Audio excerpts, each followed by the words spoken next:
The Kolvath colonial outpost had 11 hours left. Governor Ensel Pride knew this, because the enemy fleet commander had told him so, over an open channel, in the flat and almost bored tone of a species that had never lost a war it started.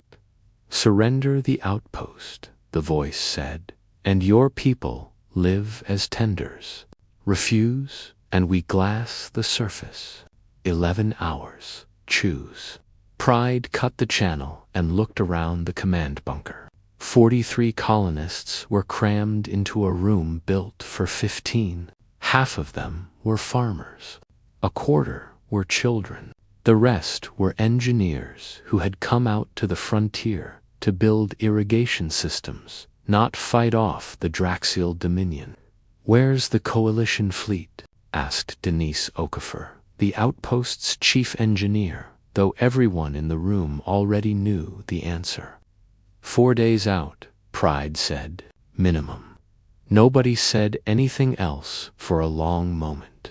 11 hours, 4 days. The math didn't need to be spoken aloud to land like a stone in every chest the Draxel had chosen.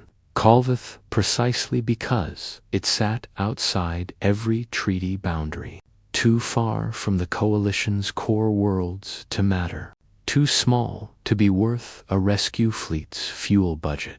It was a message system. Burn one insignificant human colony to remind the galaxy what happened to species who thought they belonged among the stars.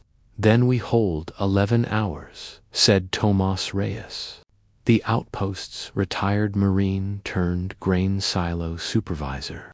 He was 61 years old and hadn't fired a weapon in combat in over 2 decades. "We've got the perimeter turrets, we've got small arms, and we've got that mining charge stockpile in warehouse for Dominion Battle Group," Okafor said. "Tomas, that's not a fight. That's a funeral with extra steps." "Then we have a funeral with extra steps," Reyes said. "I'm not handing my granddaughter to a Draxel tender pen." Pride looked at the faces around the bunker, scared, exhausted, furious, and made the only decision that had ever made sense to him. "We hold," he said. "Every hour we survive is an hour closer to real help. Denise, I want those turrets running hot. Tomas, arm every adult who can hold a rifle. Nobody surrenders this rock while I'm breathing." The first 6 hours were quiet, which was its own kind of torment. Draxel probes skimmed the upper atmosphere, mapping defenses, patient as vultures. The colonists worked in near silence, stacking sandbags around the old grain silos, running cable to the perimeter turrets, teaching children how to use a fire extinguisher on an incendiary round because there was nothing else useful left to teach them at hour 7. The Draxel dropship wing came down anyway, not the full invasion, just a probing strike meant to test the outpost's nerve. Reyes had his handful of armed colonists dug in around the eastern ridge, and they held barely, losing 2 of their own and killing perhaps a dozen Draxel troopers before the enemy pulled back to regroup at hour 9. The fleet commander opened the channel again. "You cannot win," the voice said. "Your coalition abandoned you. No one is coming." Pride didn't answer. He was watching the tactical display, watching the main Draxel battle group, 6 capital ships, beginning to move into orbital bombardment formation. Denise Okafor stood beside him, her hands shaking slightly, not from fear exactly, but from the particular exhaustion of a person who has spent 9 hours doing everything humanly possible and knows it will not be enough. "Unsell," she said quietly. "I need you to know, whatever happens, it was an honor building this place with you." Pride put a hand on her shoulder and said nothing, because there was nothing left to say that wouldn't break something in both of them. At hour 10, the sensor operator, a 19-year-old named Priya Malhotra, who should have been finishing an engineering degree back on Earth instead of running a military scanner console in a bunker on the edge of nowhere, sat up straight so fast her chair nearly tipped. Contacts, she said. Multiple contacts, translation, signatures, bearing. She stopped, checked the readout twice, and looked up with an expression nobody in that bunker had worn in 9 hours. Sir, those are Coalition IFF codes, human hulls. A lot of them. The tactical display bloomed with new icons, not 2, not 5, but an entire battle fleet dropping out of translation space directly above Kolvath. 4 days ahead of schedule, Admiral Renee Castellano had broken every safe transit protocol in the Coalition rulebook to get there.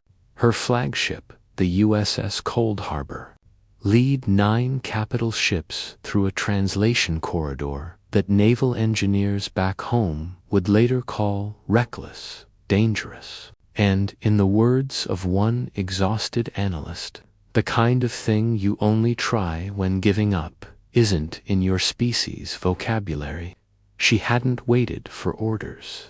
The moment the distress beacon from Kolvath hit Coalition relay space, Castellano had pulled her fleet from routine patrol, ran the numbers on a shortcut translation path that had a documented 11% catastrophic failure rate, and made the call in under 90 seconds. Nobody left holding the line if I can help it, she told her XO. And that was the entire justification anyone got. The Draxel battle group, mid-formation for bombardment, found itself instead facing 9 human warships that had simply appeared where no fleet should have been able to appear that fast. Whatever calculations the Draxial commander had made about human timelines, human patience, human willingness to gamble ships and lives on an impossible transit, all of it came apart in the space of a heartbeat. The battle that followed lasted 40 minutes. It was not close. On the surface, in the command bunker, the room erupted. Colonists who had spent 11 hours preparing to die, instead watching Draxel hulls burn silently against Kolvath's dark sky. Tomas Reyes sat down hard on an ammunition crate and put his face in his hands, not from grief this time, but because some kind of relief hit like a physical blow. Denise Okafor grabbed Pride by both shoulders. They came, she said, disbelieving. They actually came. They always were, Pride said, watching the display. Just not on the Draxel's schedule. 3 hours later, Admiral Castellano herself walked into the bunker, still in her flight suit, dust from the shuttle landing still on her boots. She looked at the exhausted, filthy, triumphant colonists crowded into that too small room and said the only thing that mattered. Sorry, we cut it close, she said. We came as fast as the ship would carry us. Governor Pride shook her hand, and somewhere behind him, 41 survivors of Kolvath began, for the first time in 11 hours, to breathe like people with a future. The Draxel Dominion never sent another message fleet to a coalition border world. They'd learned, in 40 minutes, over a farming colony nobody was supposed to care about, exactly how far humanity would go for the ones it refused to leave behind.